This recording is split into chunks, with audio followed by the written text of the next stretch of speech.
Gold, trusted gold buyers. మీరు తాకట్టు పెట్టిన బంగారాన్ని విడిపించి ఈ రోజు ఉన్న మార్కెట్ ధరకు కొనబడను.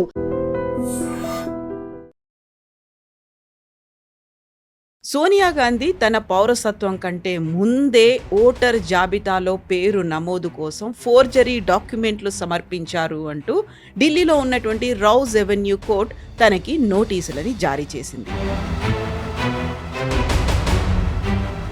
సడన్గా ఈరోజే సోనియా గాంధీకి నోటీసులు అనేది జారీ చేశారు. జనవరి 6న దానికి సంబంధించి మళ్ళీ విచారణ జరుగుతుంది. కానీ ఏంటి 1983లో తనకి పౌరసత్వం వస్తే అంతకంటే ముందే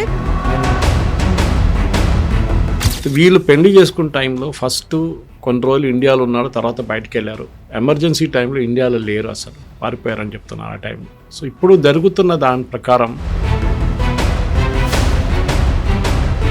Sonia Gandhi citizenship is in question. ఆమెకు ఎప్పుడు సిటిజన్షిప్ ఇచ్చారు?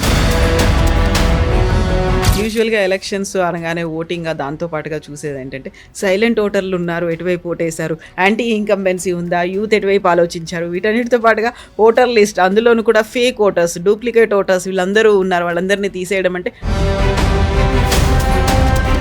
ఆయన సొంతంగా ఒక ఎంక్వైరీ చేశారు, ఎవరెవరు ఓటేసారో డీటెయిల్స్, ఫామ్ 17 డీటెయిల్స్ ఉంటుంది. తీసి చూస్తే 848 మంది గల్ఫ్ నుంచి వచ్చి ఓటేశారంట. డెడ్ ఓటర్స్ వచ్చి ఓటేశారంట, చనిపోయిన వాళ్ళు. ఇదే ప్రాబ్లం.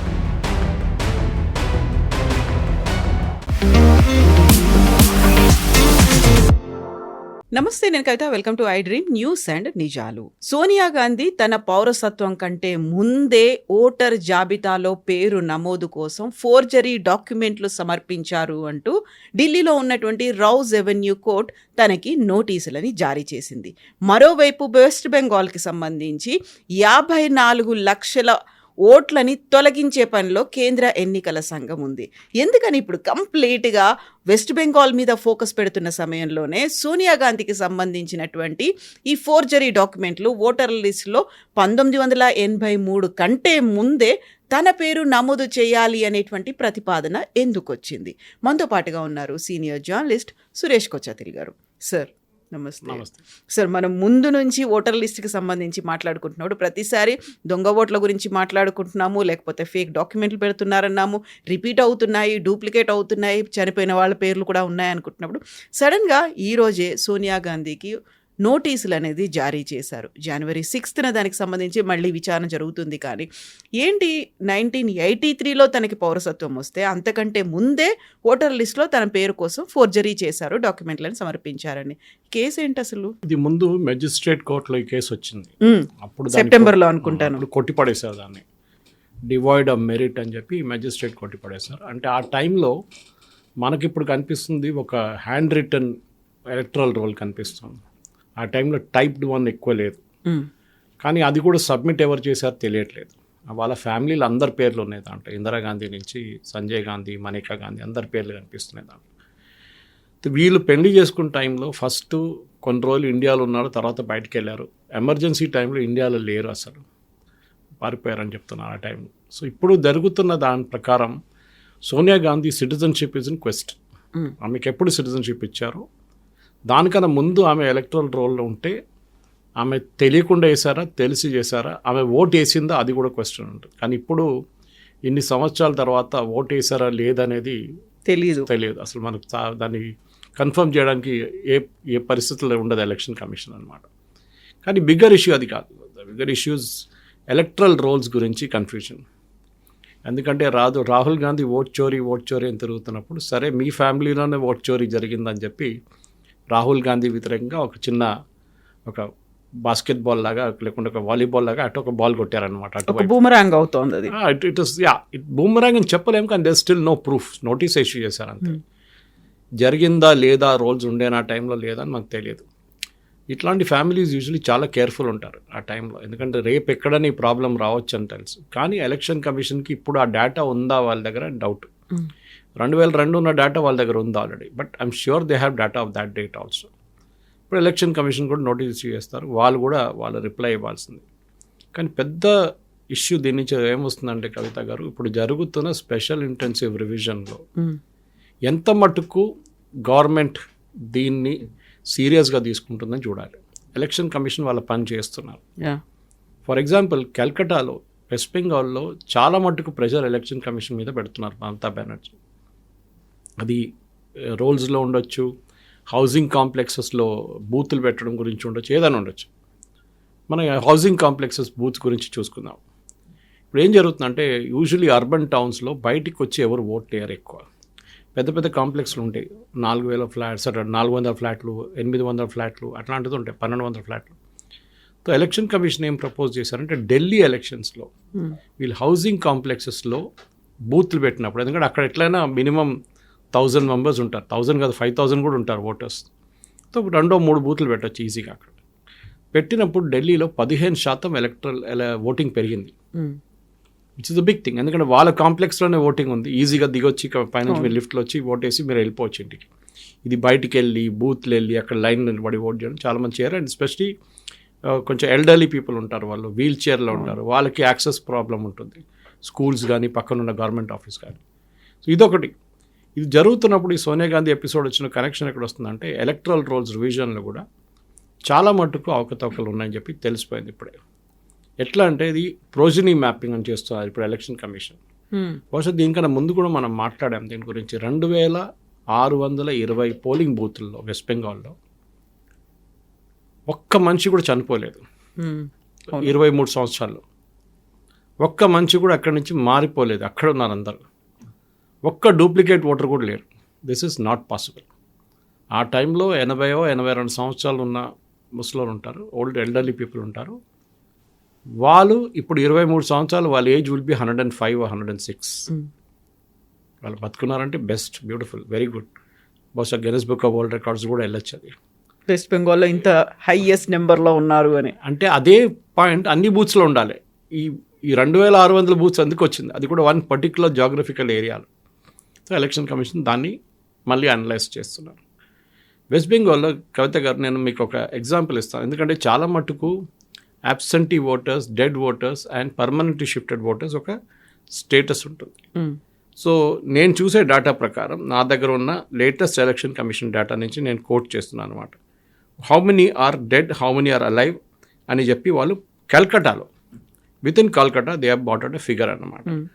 దీనికి కూడా మనం చూడాల్సింది, ఎందుకంటే స్పెసిఫిక్గా కల్కటాలో ఈ పర్టికులర్ పోలింగ్ బూత్స్లో చాలా మట్టుకు ఎలక్షన్ కమిషన్ ఏం చెప్తున్నారంటే ఆల్మోస్ట్ 23% నుంచి 33% దాకా ఓటర్స్ కనిపించట్లేదని చెప్పి. కనిపించట్లేదు, దే ఆర్ మిస్సింగ్. అంటే వాళ్ళు ఫామ్స్ ఇవ్వడానికి వెళ్ళారు, ఫామ్స్ తీసుకోలేదు, ఎవరో తీసుకున్నారు కానీ రిటర్న్ చేయట్లేదు forms. I will give an example. ఇది mainly Calcutta north and Calcutta south Lok Sabha constituencies. దీంట్లో జోరసంకో అని చెప్పి ఒక కాన్స్టిట్యున్సీ ఉంది. దాంట్లో 195,000 మంది ఓటర్స్ ఉన్నారు as per 2024 electoral roles, last Lok Sabha election. ఇప్పుడు ఈ ఎస్ఐఆర్ చేసినప్పుడు 72,000 మంది కనిపించట్లేదు. 72,000 ఓటర్స్ ఆర్ మిస్సింగ్. 1,97,000 నుంచి 70,000 ఆలోచించండి. దట్ ఈస్ 36.4% ఓటర్స్ లేరు. ఎక్కడికి వెళ్ళారు? Absent, dead, permanently shifted. ఈ 3 రీజన్స్ ఉండొచ్చు. నెక్స్ట్ చౌరంగి, 2,10,000 మంది ఓటర్స్ ఉన్నారు. దాంట్లో 73,674 మంది కనిపించట్లేదు. ఆలోచించారు ఎంత figure. Almost like 1/3 of the total voter percentage. సడన్గా మిస్ అయ్యారా, వానిష్ అయిపోయారా? వెస్ట్ బెంగాల్ వైపు అటు మన బంగ్లాదేశ్ వైపు పారిపోయి ఉంటారు. కాశీపూర్ ఆ ఏరియాలో 2,22,53 కనిపించట్లేదు. కోల్కతా పోర్ట్లో 2,40,000. అన్నీ యూఆర్ సీయింగ్ కంప్లీట్. రాజ్బిహారీలో 2,02,000, 43,000 కనిపించట్లేదు. ఎక్కడికి వెళ్ళారు వీళ్ళు? ఇది పెద్ద క్వశ్చన్. దానికే ఇక్కడ ఇచ్చిన దానికి కూడా ఉన్న వాళ్ళకి వచ్చిన డిజిటైజ్ డేటాలు కూడా ఎలక్షన్ కమిషన్ అనలైజ్ చేస్తే ఏం చెప్తున్నారంటే దీంట్లో కూడా చాలా మటుకు డౌట్ఫుల్ కేసెస్ ఉన్నాయి. అది ఏంటి డౌట్ఫుల్ కేసెస్ అది చూస్తున్నారు అనమాట. ఒకటి ప్రోజనీ మ్యాపింగ్ అంటారు. అది వెస్ట్ బెంగాల్లో స్పెషలీ చేస్తున్నారు, ఎందుకంటే చాలా డౌట్ఫుల్ కేసెస్ ఉన్నాయి అక్కడ. ఇప్పుడు ఉన్న ఎలక్షన్ కమిషన్ దగ్గర డేటా మీరు చెప్పినట్లని నిన్న వచ్చిన డేటా ప్రకారం 54 లక్షల మంది కొత్త ఓటర్ లిస్టులో 11వ తారీఖు ఫ్రీజ్ చేసిన ఓటర్ లిస్టులో ఉండరు. ఈ నంబర్ పెరగొచ్చు.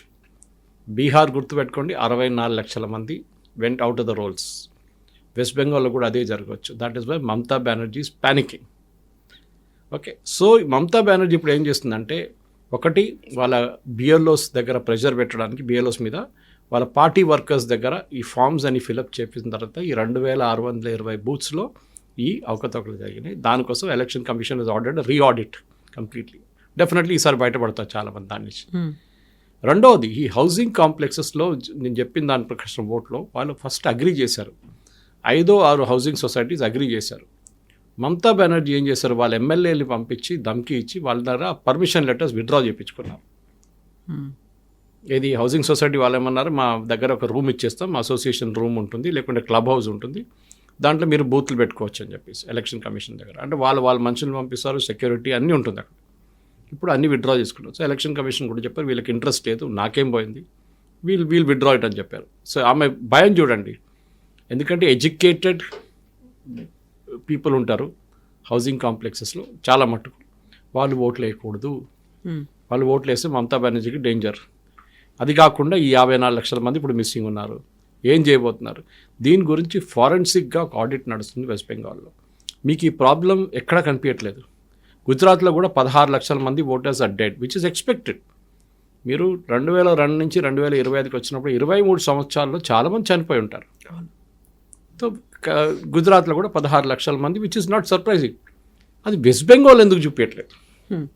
ఇంత 54, ఫర్ ఎగ్జాంపుల్ 34 లక్షల మంది ఆధార్ కార్డ్ డీయాక్టివేట్ చేశారు వెస్ట్ బెంగాల్. మనం బహుశా ఇంకా ముందు చెప్పాను నేను ఈ డేటా.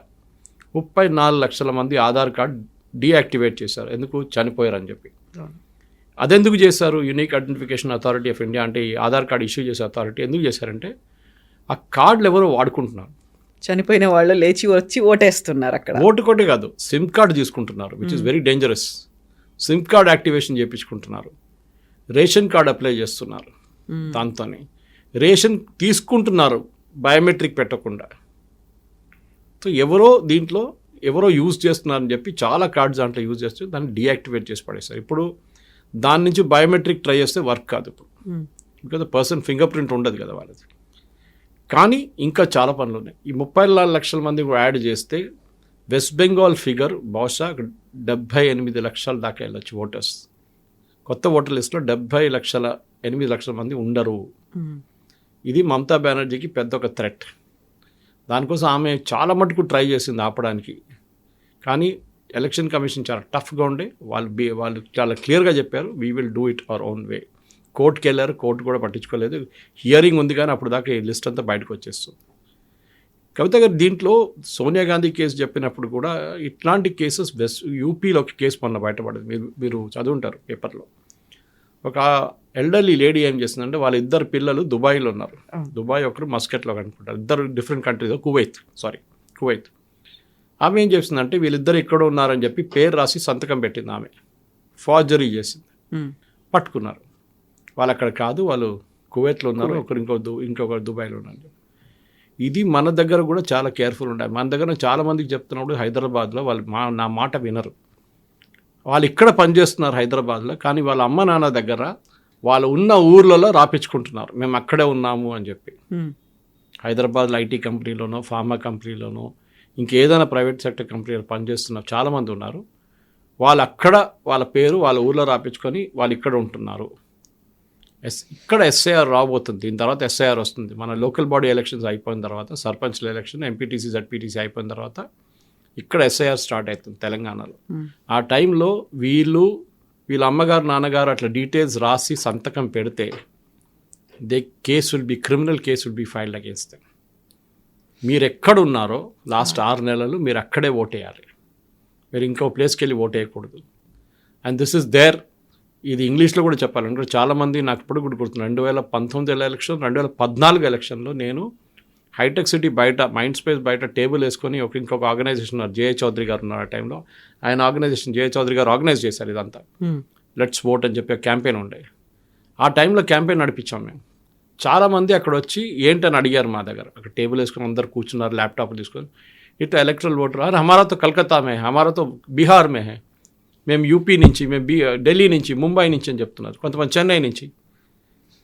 మేము చెప్పాము, యూ కాంట్ ఓట్ దేర్. మీరు ఇక్కడ ఉన్నారు 5 సంవత్సరాల నుంచి ఇక్కడే ఉన్నాం, ఇల్లు తీసుకున్నాం, ఇక్కడ కొనుక్కున్నాం, అపార్ట్మెంట్లో ఉంటున్నాం, కానీ ఓటు అక్కడే ఇస్తున్నారు, విచ్ ఇస్ రాంగ్ థింగ్. ఈ కల్కటా ఇప్పుడు జరిగిన దాంట్లో కల్కటాలో మేము ఇప్పుడు చెప్పిన ఫిగర్స్లో చాలా మటుకు అట్లాంటి వాళ్ళు ఉన్నారు. అందులో వాళ్ళ కోసం స్పెషల్ బస్సులు ట్రైన్లను పెట్టేసి టికెట్లు కొని పంపించి ఆంధ్ర తీసుకెళ్తుంటారు వైపు కదా. ఉంటారు కదా, చాలా మంది వెళ్తారు కదా. అది ఆపాల్సిన టైం వచ్చింది. సో ఎస్ఐఆర్ టైంలో లాస్ట్ టైం అదొక మంచి గేమ్ ఆడారు ఎలక్షన్ కమిషన్. ఆంధ్ర తెలంగాణ ఒకటే రోజు ఓటింగ్ పెట్టారు. అవును. ఎక్కడ ఓటేస్తారు మీరు? ఎక్కడ ఓటేస్తారు అక్కడే వేయండి మీరు, 2 చోట్ల వేయలేరు. ఇప్పుడు డూప్లికేట్లు కూడా తీసేస్తారు, ఎందుకంటే ఇప్పుడున్న ఎస్ఐఆర్లో డూప్లికేట్స్ బయటకు వచ్చేస్తుంది ఈజీగా. అది కాకుండా they have a secondary way of checking up. వాళ్ళు ఏం చెక్ చేస్తారంటే ఎంప్లాయర్ డేటాబేస్ తీసుకుంటారు. For example me EPF database తీసుకోవచ్చు, మీరు ఎక్కడ పనిచేస్తున్నారో వాళ్ళకి తెలిసిపోతుంది. ఇది సెకండరీ చెక్ అంటారు దీన్ని. బహుశా అది తెలంగాణలో ఉండకపోవచ్చు, వెస్ట్ బెంగాల్లో నడుస్తుంది. అది గవర్నమెంట్ డేటాబేస్ యూజ్ చేస్తారు. మీ పాస్పోర్ట్ ట్రాకింగ్ చేస్తారు. ఇప్పుడు యూపీలో జరిగిన దానికి పాస్పోర్ట్ ట్రాకింగ్తో తెలిసింది వాళ్ళకి. ఎవరో కంప్లైంట్ చేశారు ఇట్లా వీళ్ళిద్దరు ఇక్కడ లేరంటే they check with the passport control and they told that these people left India about almost 1 సంవత్సరం ముందు అక్కడికి వెళ్ళారు, ఇండియాలో లేరు. ఇప్పుడు మీరు ఆ టైంకి వచ్చి ఓట్ వేయొచ్చా అంటే ఎస్ వేయొచ్చు, కానీ మీరే అప్లై చేయాలి దానికి. అబద్ధం చెప్పకూడదు, we are not here we are there అని చాలా క్లియర్గా చెప్పాల్సి వస్తుంది. ఫైనల్ డిసిషన్ బిఎల్ఓ దగ్గర ఉంటుంది. ఇది చాలా స్టేట్స్లో జరుగుతుంది. ఎందుకంటే మనం చూసిన ఇప్పుడు బెంగాల్ వాళ్ళు ఇక్కడ ఉంటారు హైదరాబాద్లో, వాళ్ళు ఎక్కడ ఓటేస్తారు, వాళ్ళ ఊర్లోనే ఇస్తారు, వాళ్ళు ఇక్కడ వేయరు. ఎందుకంటే మేము వచ్చాం 3 నెలలు ఉంటాం, 4 నెలలు ఉంటాం, వెళ్ళిపోతామని చెప్తారు, విచ్ ఈజ్ అండర్స్టాండబుల్. ఈ మైగ్రెంట్ లేబరర్స్ అంటాం వాళ్ళని మనం. మైగ్రెంట్ లేబరర్స్ ఇవాళ ఉంటారు, రేపు వెళ్ళిపోతారు. కానీ పర్మనెంట్లీ షిఫ్టెడ్ అదే ఒక కేటగిరీ. పర్మనెంట్లీ మైగ్రేటెడ్ అంటారు వాళ్ళని. అంటే బీహార్ నుంచి ఆపర్చునిటీస్ లేకుండా బయటికి వచ్చి హైదరాబాద్, బెంగళూరు, చెన్నై లాంటి ప్లేస్, కేరళలో వచ్చి వాళ్ళు అక్కడ ఉండిపోతున్నారు. వాళ్ళకి అక్కడ ఓటే. కానీ చెన్నైలో ఒక ప్రాబ్లం వచ్చింది, తమిళనాడులో స్పెషల్లీ. స్టాలిన్ ఏమంటున్నాడు, వీళ్ళని అక్కడ ఎన్రోల్ చేయకూడదంట. బీహారీ వాళ్ళని తమిళనాడు రోల్స్లో బీజేపీ వాళ్ళు ఎన్రోల్ చేస్తున్నారని చెప్పి అలిగేషన్ చేశారు. వాళ్ళకి రైట్ ఉందండి ఎన్రోల్ చేసుకోవడానికి, వాళ్ళు అక్కడే పనిచేస్తున్నారు, వాళ్ళు ఎన్నో సంవత్సరాల నుంచి అక్కడే ఉన్నారు. కానీ స్టాలిన్ ఏమంటున్నారంటే వాళ్ళు బీజేపీకి ఓటేస్తారు, దానికోసం వాళ్ళని తమిళనాడు ఓటర్ లిస్టులో పెట్టలేము. అది ఎట్లయితుందండి? రేపు తమిళనాడు నుంచి ఢిల్లీకి వెళ్ళి కొంతమంది పనిచేస్తుంటారు. అవును. లేకుంటే తమిళనాడు నుంచి ముందు కేరళకు చాలామంది వెళ్తుండే వర్క్ కోసం, లేబర్ కోసం, మేస్త్రీలు, స్కిల్డ్ వర్కర్స్. వాళ్ళని కూడా ఇదే డైలాగ్ కొట్టచ్చు కదా, అక్కడ వెళ్తే మీరు అక్కడ కూడా ఓటేయకూడదు. సో బ్రాడ్ పారామీటర్స్ ఏంటంటే కవిత గారు, మన ప్రేక్షకులు అర్థం చేసుకోవాల్సింది, ఎస్ఐఆర్ వస్తున్నప్పుడు మన దగ్గర ఇంకో 2 నెలలు వస్తుంది, మీరు ఎక్కడున్నారో అక్కడే మీరు ఓటేయాలి. రెండవది, మీరు ఎస్ఐఆర్లో మీ క్లియర్గా ప్రాజనీ మ్యాపింగ్ చేయాల్సి వస్తుంది. దాన్ని మన కొన్ని ప్లేసెస్ వచ్చి ఆపేశాను నేను. ప్రాజనీ మ్యాపింగ్ అంటే ఏంటి? ప్రాజనీ అంటే పిల్లలు. మీ అమ్మ నాన్నగారు 2002 ఓటర్ లిస్ట్ ఉంటే మీరు కూడా ఆ ఓటర్ లిస్ట్లో 2025 ఎస్ఐఆర్ లిస్ట్లో మీరు వస్తారు ఆటోమేటిక్గా. మీరు ప్రూవ్ చేస్తారు, మీరు మా అమ్మగారు నాన్నగారు ఇది పేరు సర్టిఫికేట్ ఏదని చూపిస్తారు. వాళ్ళు లేకుంటే, ఆ లిస్ట్లో వాళ్ళు లేకుంటే మీకు ప్రాబ్లం అవుతుంది. వాళ్ళు ఎక్కడున్నారు? బహుశా మీరు చెప్తారు వాళ్ళు మహారాష్ట్రలో ఉన్నారు ఆ టైం. వీళ్ళు మహారాష్ట్ర లిస్ట్ తీస్తారు, ఆ పేరు ఉందా అని చూస్తారు ఎక్కడెక్కడైనా. ఆ పేరు అక్కడ కనిపించకపోతే ఏం చేస్తారు? వీళ్ళ అమ్మ నాన్న దగ్గర అడుగుతారు, వాళ్ళు బతుకుంటే ఇప్పుడు మీరు అక్కడ ఉన్నారా, ఎక్కడ ఉన్నారా, ఈ డేట్లో 2002లో మీరు ఎక్కడ ఉన్నారు? మాకు తెలియదండి, మాకు గుర్తులేదు, మా మెమరీ పోయిందంటారు వాళ్ళు కొంతమంది. All possible. ఇది చాలా కాంప్లెక్స్ ప్రొసీజర్ అండి. ఎందుకంటే ఒకసారి 98% ఓకే అయిపోతుంది నార్మల్. ఈ 2% ఉంది చూడండి, ఇదే ప్రాజనీ మ్యాపింగ్లో వస్తుంది. అంటే వాళ్ళ పిల్లల్ని వాళ్ళ అమ్మ నాన్నగారితో మ్యాచ్ చేస్తున్నారు. ఇది బంగ్లాదేశ్ వాళ్ళకి పెద్ద థ్రెట్. 2002లో బంగ్లాదేశ్ తర్వాత బంగ్లాదేశ్ నుంచి వచ్చిన వాళ్ళు ఆ లిస్ట్లో కనిపించారు మీకు, వాళ్ళు ఓట్లు కాదు. అప్పుడు ఆటోమేటిక్లీ వాళ్ళు డిలీట్ అయిపోతారు. వాళ్ళ పిల్లలు ఇక్కడ ఉన్నారనుకోండి, they can not also do it. మొన్న ఇంకొక చాలా స్ట్రేంజ్ కేసు జరిగింది వెస్ట్ బెంగాల్లో, యూపీలో అనుకుంటాను. ఈయనేం చేశారంటే, ఒక ఆయన బంగ్లాదేశ్ నుంచి వచ్చి ఒక అమ్మాయిని పెళ్లి చేసుకున్నాడు వెస్ట్ బెంగాల్లో. పెళ్లి చేసుకొని ఎస్ఐఆర్ వస్తున్నప్పుడు చూసి ఏం చేశారంటే ఆధార్ కార్డు తయారు చేయించుకున్నాడు. ఎవరి పేరు మీద? ఆయన వైఫ్ పేరు మీద, వైఫ్ ఫాదర్ పేరు మీద, వాళ్ళ ఫాదర్ అని చెప్పేసి ఆధార్ కార్డు తయారు చేసుకున్నాడు. సో బిఎల్లో వచ్చినప్పుడు ఈ male member husband and wife ఇద్దరికి ఒకటే ఫాదర్. అవును. అది ఎట్లా అవుతుందండి? వాళ్ళు సిబ్లింగ్స్ అయిపోయారు. పట్టుకున్నారు. సో ఆటోమేటిక్లీ ఫాదర్లో చెప్పాడు వీడు దొంగ నంబర్ 1, వీడు నేను అసలు నేను ట్రస్ట్ చేయను, ఈజ్ ఫ్రమ్ బంగ్లాదేశ్, మీరు తీసేసేయండి రోల్ నుంచి. Immediately he was removed from the rolls and he was asked to go and deport చేసేసారు అక్కడి నుంచి. ఈ ఎంటైర్ ఎక్సర్సైజ్ ఇంకొక 11 రోజుల్లో, ఆమె 11వ తారీఖు అయిపోతుంది. దాని తర్వాత ఇంకో 4-5 రోజులు ఉంటాయి. దాని తర్వాత Form 6లో అప్లై చేయొచ్చు. ఎవరైనా వాళ్ళ పేర్లు మిస్సింగ్ ఉంటే Form 6లో అప్లై చేసి దాన్ని ఒక హియరింగ్ ఉంటుంది బిఎల్ఓ లెవెల్లో. ఆయన అడుగుతాడు బేసిక్ ప్రూఫ్, మీరు ఎక్కడ ఉన్నారు ఇన్ని రోజులు, ఎందుకు అప్లై చేయలేదు, కొన్ని ప్రశ్నలు అడుగుతారు. దాని తర్వాత మీకు ప్రూఫ్ అడుగుతారు. ప్రోజనీ మ్యాపింగ్ చేస్తారు. మీ నాన్నగారు అమ్మగారు పేరు చెప్పండి, అక్కడి నుంచి మనం లింక్ చేసుకుంటూ పోదామని చెప్పి. ఎంటైర్ ఎక్సర్సైజ్లో కవిత గారు ప్రతి స్టేట్లో, గుజరాత్ లాంటి స్టేట్లో ఇప్పుడు 16 లక్షల మంది చనిపోయారంటే అన్ని డూప్లికేట్లు తీస్తే అక్కడ కూడా మీకు 40-45 లక్షల మంది బయటపడతారు. వెస్ట్ బెంగాల్లో 70 దాకా వెళ్తుంది. ప్రతి స్టేట్లో ఈ ప్రాబ్లం రాబోతుంది, ఎస్పెషలీ బిగ్గర్ స్టేట్స్. లక్షద్వీప్ కానీ, గోవా కానీ, పాండిచేరి, పుదుచ్చేరి ఇలాంటి దాంట్లో చిన్నగా ఉంటుంది amount, numbers will very small proportionately. కానీ బిగ్గర్ స్టేట్స్లో రాజస్థాన్ కానీ, మధ్యప్రదేశ్ కానీ, మహారాష్ట్ర, ఉత్తరప్రదేశ్ ఇట్లాంటి states there be big numbers. ఇది ఎస్ఐఆర్ నేను నా అంచనా, నాకు ఒక కండిషన్ ఏంటంటే SIR should be done every 5 years. అది కాన్స్టిట్యూషన్లో మార్పు తీసుకురావాల్సిందే మోదీ గవర్నమెంట్. డెఫినెట్గా every 5 years 1 SIR should be held. ఈ ప్రాబ్లం ఎక్కడ వచ్చిందంటే 22-23 సంవత్సరాల నుంచి ఎస్ఐఆర్ చేయలేదు. ఐ థింక్ లాస్ట్ టైం చేసింది వాజ్పేయి గారు ఎరాలో చేశారనుకుంటా. దాని తర్వాత జరగలేదు. 2002 అనుకుంటాను, ఆ తర్వాత జరగలేదు ఇప్పుడు దాకా. సో యూ కెన్ ఇమాజిన్, దానికన్నా ముందు 5 సార్లు జరిగింది, 4 సార్లు జరిగింది. I think total 5 till Vajpayee జరా 2002 దాకా. దాని తర్వాత ఎందుకు చేయలేదు ఎవరికి తెలియదు. అప్పుడున్న ఎలక్షన్ కమిషనర్స్ దగ్గర అడగాల్సింది, మీరు ఎందుకు చేయలేదు? 2010లో చేయొచ్చు కదా, 2010 దే కూడా డన్, చేయలేదు.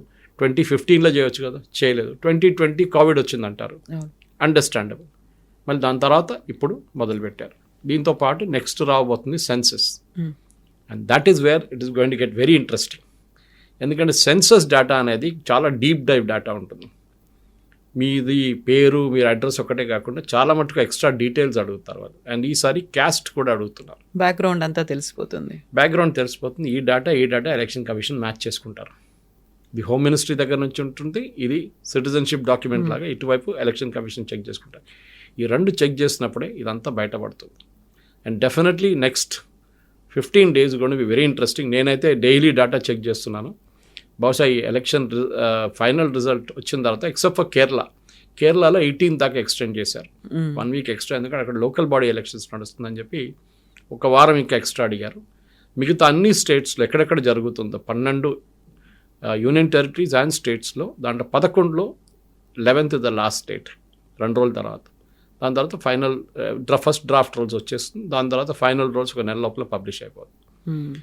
చాలా interesting data. West Bengal is going to be very very interesting. ఎందుకంటే last time Mamata Banerjee party TMC 2,80,00,000 ఓట్లు వచ్చినాయి. బీజేపీకి 2,20,00,000 ఓట్లు వచ్చినాయి. 60 లక్షల ఓట్లు డిఫరెన్స్. అది ఈసారి 60 లక్షల ఓట్లు పోతే ఇది కూడా బీహార్ లాగా తిరుగుతుందో అని చెప్పలేము. అది కాకుండా ఇంకొక చాలా interesting, with nothing to do with electoral roles. West Bengal ఒక బాబ్రీ మస్జిద్ కడతామని చెప్పి అవును, హుమాయూన్ కబీర్ ఒక ఫౌండేషన్ స్టోర్ వేశారు మొన్న. ఆయన పార్టీ నుంచి మమతా బెనర్జీ తొలగించారు. ఆయన ఇప్పుడు ఏమంటున్నారంటే, నేను అసదుద్దీన్ ఓవైసీతో కలిసి నేను కొత్త పార్టీ పెట్టబోతున్నాం, 135 స్థానాల్లో నేను పోటీ చేయబోతున్నాం, స్పెషలీ ముస్లిం మెజారిటీ ఉన్న కాన్స్టిట్యున్సీలో.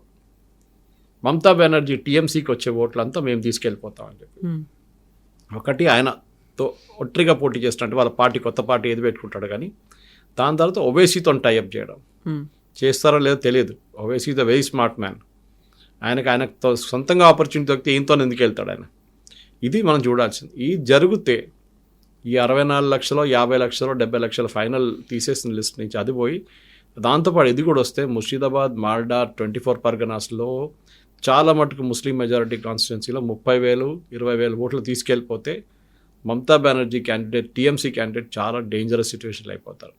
దాని బీజేపీతో ఏ సంబంధం లేదు. ఎందుకంటే ఈ ముస్లిమ్స్ బీజేపీకి ఓట్ వేయరు. వాళ్ళు ఓట్ వేసి ఐదర్ మమతా బెనర్జీ ఆర్ కాంగ్రెస్కి అక్కడ అసలు సిచ్యువేషనే లేదు, అక్కడ జీరో. వాళ్ళు సిపిఎం జీరో.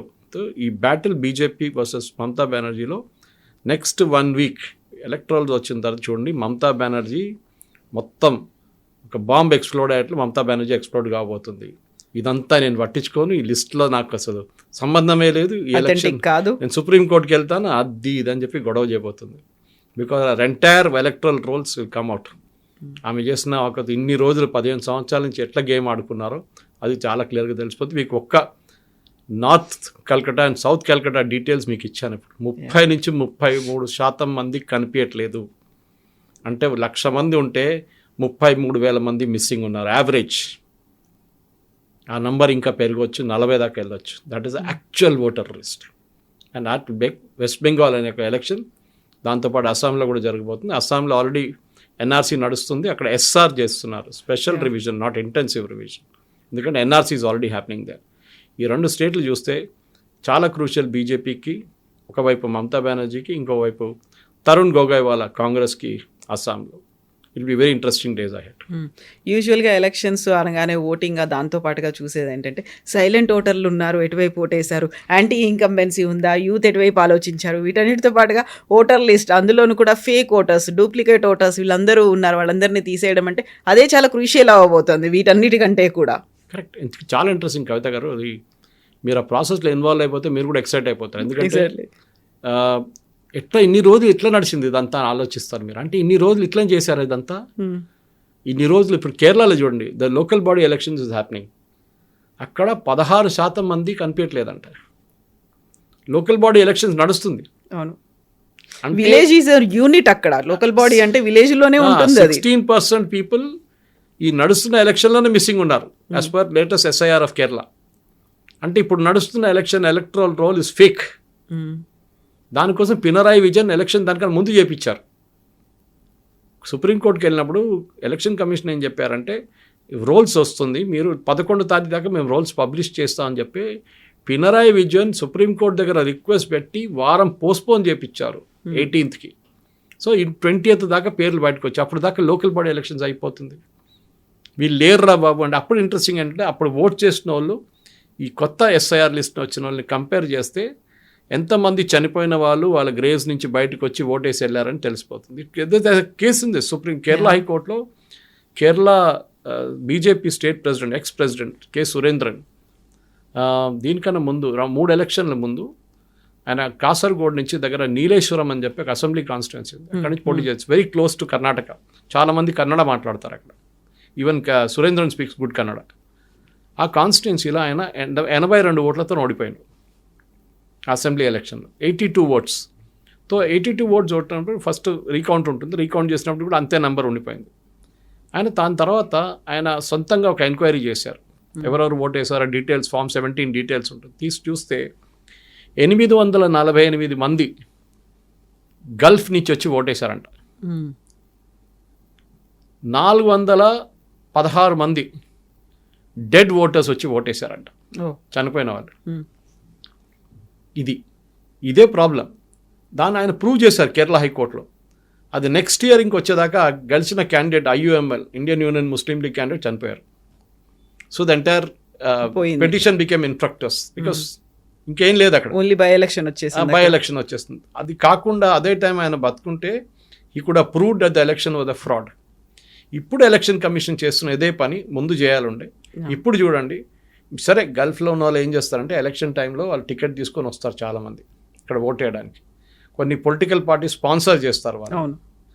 లాస్ట్ టైం మీరు చూడాలని కొన్ని ఫోటోలు పెట్టుకొని వచ్చారు. వాళ్ళ కార్డ్బోర్డ్ బాక్స్ మీద sponsored by Indian national Congress, sponsored by IUML, sponsored by CPM అని చెప్పి బోర్డులు పెట్టుకొని వచ్చారు వాళ్ళు గల్ఫ్ నుంచి టికెట్లు. సో అది మీరు అక్కడ ఉండి ఇక్కడ వచ్చి ఓట్ వేయడంలో మీకు ఎవరు ఆపరు మిమ్మల్ని. కానీ మీరు ఫేక్ అడ్రస్లు పెట్టి చనిపోయిన వాళ్ళ పేర్ల మీద ఓట్ వేయడం అనేది ఒక పెద్ద ర్యాకెట్. దాన్ని ఆపాల్సిన టైం వచ్చింది. ఐ థింక్ ఓవరాల్ కంట్రీలో SIR తీస్తే మన దగ్గర ఉన్న 90 కోట్ల మంది ఓటర్లు, కొంతమంది 100 కోట్లు అంటారు, కానీ నా అంచనా ప్రకారం ఇప్పుడున్న దాని ప్రకారం 94 కోట్ల మంది ఉంటారు ఓటర్లు. That will reduce to minimum 88 crores. మన దగ్గర అంతమంది ఓటర్లు ఉన్నారు. ఈ క్లీనప్ ఎప్పుడో జరగాలండి, ఇప్పుడు జరుగుతుంది, చాలా మంచిది. ఫైనల్ ఫిగర్స్ కోసం వెయిట్ చేద్దాం. బహుశా ఇంకొక 2-3 రోజుల్లో, by end of this week మనకి ఫైనల్ డేటా వచ్చేస్తుంది. Yes, sir. So interesting. Thank you so much, sir. Thank you. నిజంగా ప్రస్తుతం ఉన్నటువంటి సమాజం దేనికి ప్రయారిటీ ఇస్తుంది? ఆర్థిక సంబంధాల చుట్టూ మాత్రమే తిరుగుతోంది. మళ్ళీ ఎన్నికలంగానే చాలా విరక్తి కలుగుతున్నాం. మంచి అనిపిస్తుంది కదా, లేడీస్ కూడా ఛాలెంజింగ్ జాబ్స్ చేసినప్పుడు చాలా బాగుంటది. ట్రాఫిక్ అసిస్టెంట్స్ గా నియమించిన ట్రాన్స్జెండర్స్ అందరితో సాల్యూట్ చేయించుకుంటున్నారు. ఫుడ్ డెలివరీ ఇవ్వటానికి వెళ్ళినటువంటి డెలివరీ బాయ్ అనిల్ పై కళ్ళ ముందు పెళ్ళండి